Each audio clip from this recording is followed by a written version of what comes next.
Hi, my name is Laura Desher. I am a certified life coach focusing on inspiring others to transform their home, workplace, and businesses to lead a life through passion so they can gain momentum, energy, excitement, and reach their highest purpose.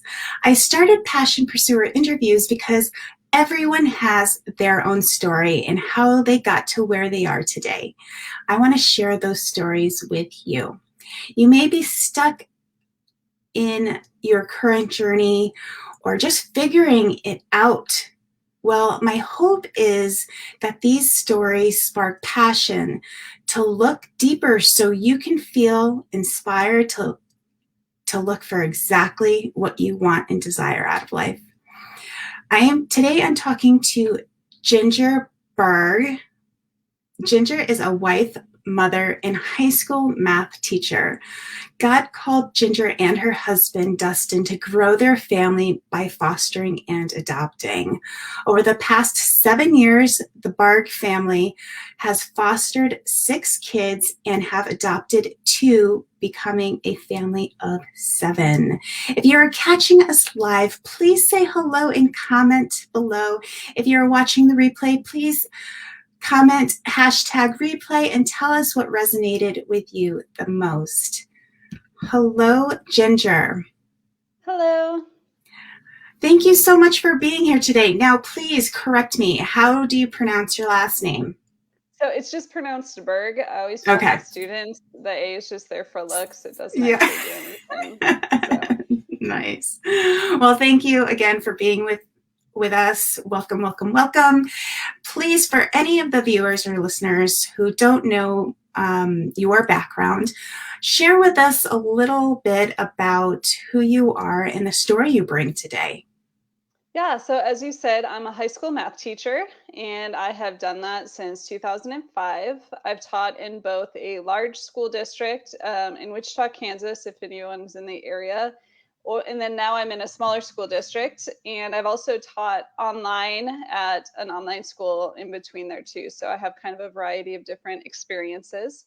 And my husband and I, we have done foster care, and we've ended up adopting 2 kids that were needing adoptive families out of foster care as well. And so I have a huge heart for foster care and for kids in need of homes, of loving, safe homes, and just helping them kind of navigate through that healing process from whatever trauma it was that caused them to need to be in foster care. Wow, what an amazing story. So, tell us a little bit about maybe challenges or even optimistic views while going through adoption and fostering processes. Yeah, so some of the challenges for me, at least, was a lack of knowledge and understanding on some of the trauma responses, is how I like to think of them, of the kiddos. So I knew there was going to be trauma, but I wasn't really fully aware of how that would cause the children to kind of react to certain situations. And it took me a long time to realize that there would be things that would trigger them that I wouldn't even know what it would be beforehand, that would push them into the flight or fight part of their brain. And I really wasn't equipped to help them navigate that and de-escalate. But one thing that's been amazing is just I have gotten some more training and experience and surrounded myself with people that have been in similar situations that can help me through that. And I know for a fact that I'm a better mom of, these kids with trauma than I was before the situation. So I wish I could kind of go back and train myself a little bit, but I have grown and learned. And so that's been kind of one of the amazing things about the situation. Yeah. So tell us a little bit about the trauma response that these that children have going through the system, and maybe enlighten the educators and teachers on what they can do to help those children who may end up being in fight or flight response, and they're not even aware that it could have been a trigger. Yeah, and one thing, I mean, like every situation, all kids will react differently. So The one that's had probably the most severe trauma response is my oldest daughter that we adopted. She was 12 when we adopted her, and she had been in and out of foster care in a lot of homes before that. So she had quite a bit of different trauma from a bunch of different people. And so one of the first things that I've learned just from listening to podcasts and friends is that these kiddos need to feel safe. They call it like felt safety. And until they really feel safe and loved, it's really hard to help them through this trauma. And unfortunately, that takes time. It took years, and we still have certain situations where we still struggle, with my daughter, even though she's been with us for 3 years now. So one thing is just know it's going to take time, and give yourself kind of both that grace and patience to build that rapport. And just making them feel safe. One way that I feel is really important is when you mess up, because we're all going to, I think it's vital that you apologize to that child or that student and acknowledge your mistake, because that's going to earn trust way faster than pretending like you didn't mess up, because they've had Yeah, that in their past. They've had people make it feel like it's their fault. And so that's one thing I'm a huge advocate for. Not, and that's just any kid, trauma or not. absolutely. If we just have to admit when, like, we messed up, apologize, acknowledge that, and then you can move forward. Another thing is know that some of the stuff they're saying when they're in fight or flight, it's not actually to you. I mean, it's to you, but in that moment, it may or may not be you that they're talking to. And I've had to come to terms with that. I've been accused of things that are not me. When they're in that fight or flight, they'll scream stuff at me and accuse me of stuff that is so not me. It's hard to take, and I want to lash Yeah. out, and I want to defend myself. And I do say, like, that's not me, but I have to do it calmly. But everything in me wants me to just scream, like, what are you talking about? That I've never done that. And you can acknowledge that and talk about that more later, but when they're in that fight or flight, there's no logic going on, and so Right. it's not really going to get through. And so that's the hardest part for me. And I think I have to give myself permission later to process and feel those emotions and break down and cry. But like in that moment, it's just kind of like push those aside. Don't let them get to you, because the focus needs to be helping that kiddo de-escalate. And then later, much later, then you can address that. So those are just some of the things that I've learned. There's so many other tips and tricks, but those are some of the things I've learned with helping them through those responses. Yeah, those are great, especially when, like you mentioned, when they're in fight or flight, it's sort of like that energetic pull to get everybody around them in that same fight or flight mode, right? So Mm-hmm. experiencing that is sort of like you get into a defense mechanism. Mm-hmm. Um, so I can totally relate to that. So when teachers or educators say they work with the child for, what is it, 9 months out of the year, including the make sure you apologize, right away, what are other things that they can do to help them feel that felt safe? I think the way they respond when there is that traumatic situation and the student says or does hurtful things is vital. Being able to forgive and give them a clean slate, like not continuing to bring it up or make them feel, I don't know, kind of less than, is a huge thing. Like being able to, yes, you address it with them, but then you move on. And I think that's vital, is them knowing that they can recover. And that's actually a saying we had at our house a lot when we would see these escalating behaviors, but it wasn't totally fight or flight. We would say, this is still recoverable. We can still recover this, because I think sometimes they feel like once they hit this certain anything, they're like, well, might as well go big or go home because I've already messed it up. And so Mm, it took a long time, but my daughter did start responding to that. Not every time, but a lot of times, just being like, hey, this is recoverable. We can just take a step back. And so I think as a teacher or as a parent, if you're thinking about doing foster care or adoption, giving them a lot of like outs along the way, like, hey, yes, you made some bad choices. This is recoverable. Like, we can bring this back. We can make some different choices. And for them to know that you love them enough to not be like, oh, you crossed the line, now you're out, is huge, I think, with building that rapport. Oh, yeah, absolutely. And one of our viewers also mentioned that holding a grudge will impede that trust building. So it's important to be mindful not to hold a grudge or even pass judgment in the beginning. Yeah, and it's so hard because I don't know if you're like me, but it's like, I just want to fix them. Like, we can do this. But the more you try to, I feel like, fix them quickly, the worse it's going to be, because then they'll start pretending like everything's fine, and then it builds up more. So I think, giving them that, being like, I want you to be honest. I want you to tell me how you're really feeling. Don't feel like you have to pretend like everything's good.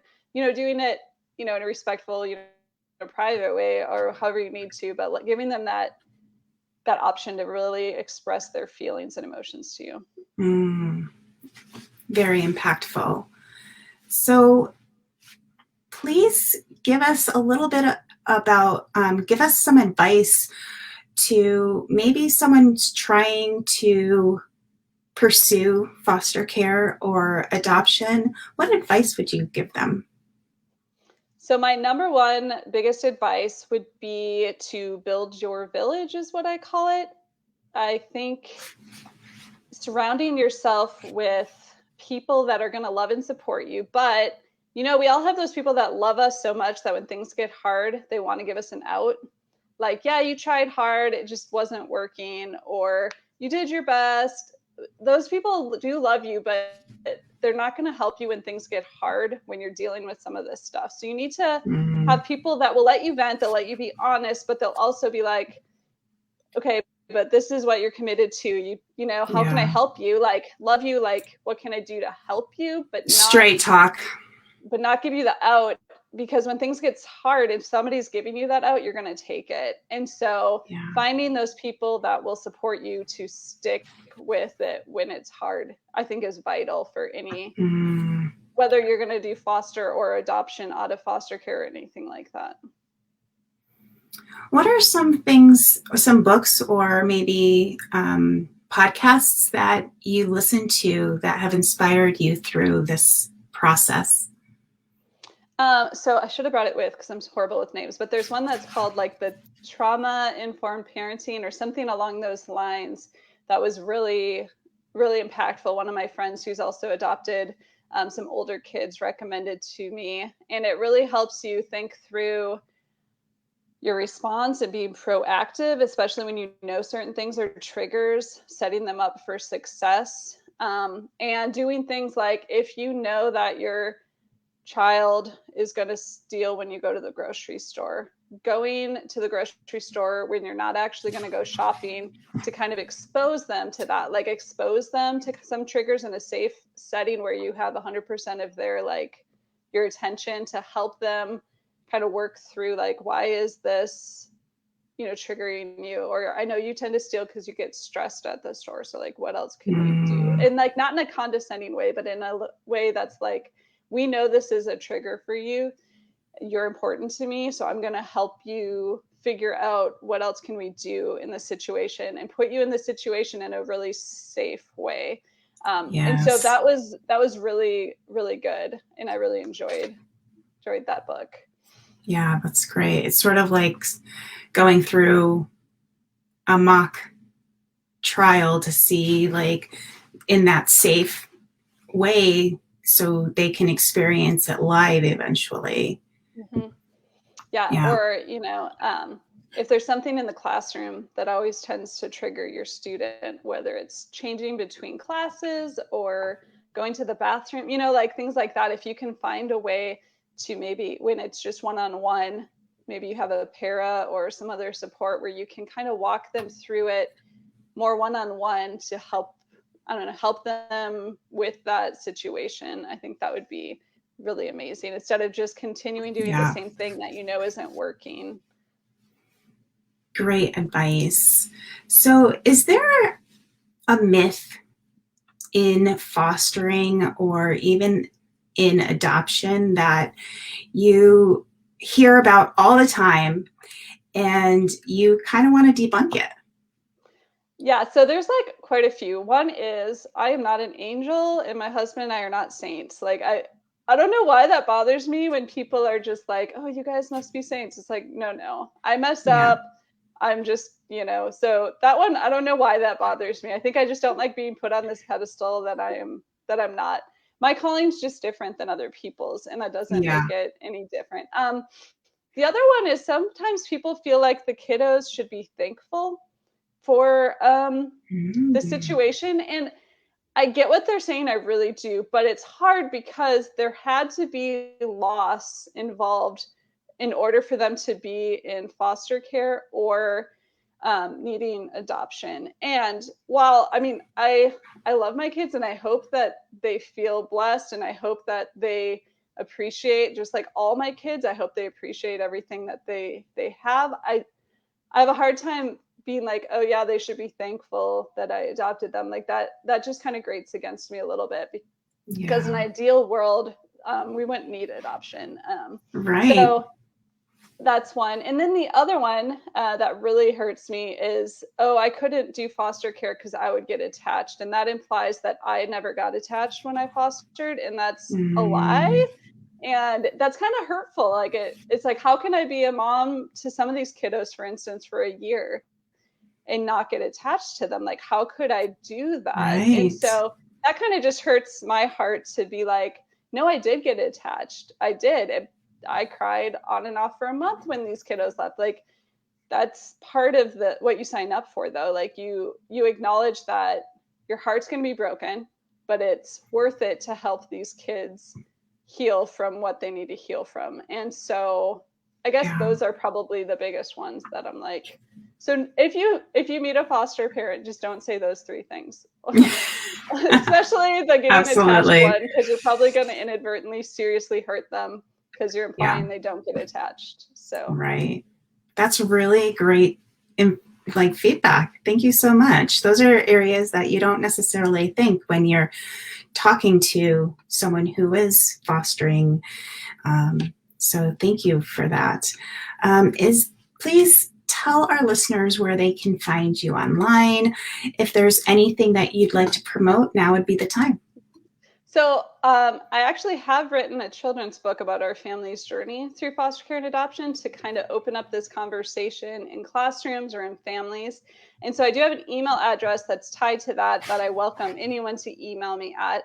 And so, my book's called My Patchwork Family. And so, the email address is mypatchworkfamilybook@gmail.com.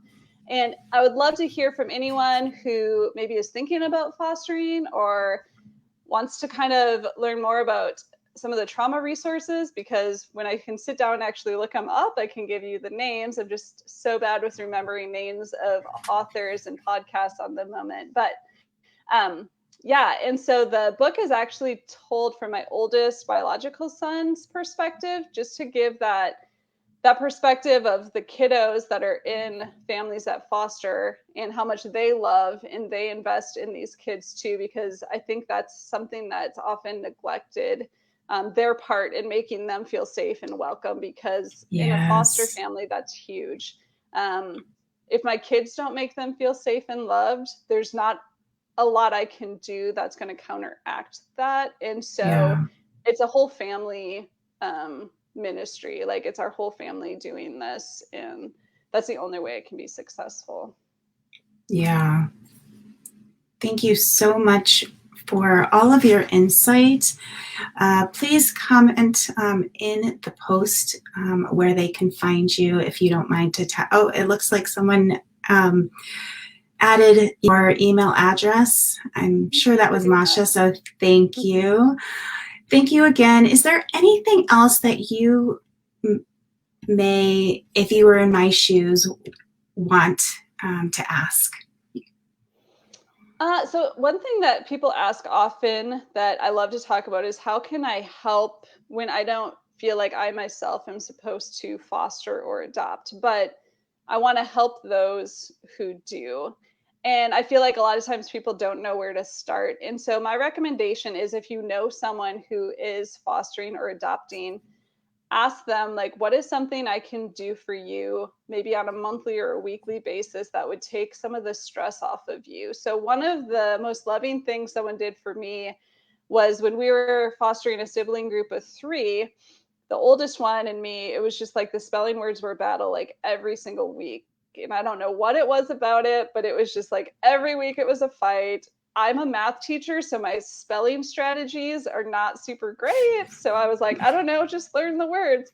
And so one of my friends asked me that question, and I was able to say, is there any way just every Thursday you could come and just spend an hour doing spelling words with him, doing those fun games and strategies that you have as a teacher that does spelling as an elementary teacher? And she was like, well, yeah, that'd be easy for me. And so she came and she invested and she did that, and I could count on her. And for her, it was no big deal. For me, it was Yeah. huge. It was huge. It took this huge stress off. So maybe you have like where you could just say, hey, I can bring them home one day a week, or I can, just like something that for you would be like no big deal. But for someone who's feeling sometimes like overloaded with just all of the weight and stress, it can mean the world to just take one thing off of their plate. And it's so easy if you can just ask them like, what can I do, and then show up. Absolutely. Definitely showing up. And this kind of reiterates the fact that gaining that community and little cohort for yourself can be so impactful to you and for the children. Yeah, it's all about the village. I couldn't Yeah. do it without them. I don't know how people do it without the support. So yep. Well, thank you again for being on the show. I appreciate you. We appreciate you. And best of luck on your fostering and adoption journey. I'm going to, I don't know if we have any winners today.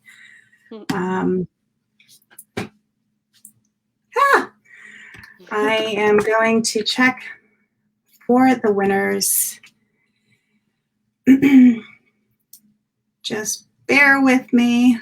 All right, so the Pi Day Challenge winner is Reeve Link Pounds. Yay! Congratulations. And we've got more. And the Starbucks card winners are Vivian Best and Ann Barger. Congratulations to all 3 of you. Very exciting. Masha will put your names in the post to tag you and let you know you won. So congratulations. Ginger, thank you again very much for your time and input. To the viewers out there, I will leave you with this. If you want to be kind, rich, mindful, observant, healthy, grateful, commit to it today. And with that, we thank you for your time. Now go out there and live a life full of purpose and passion. Bye for now.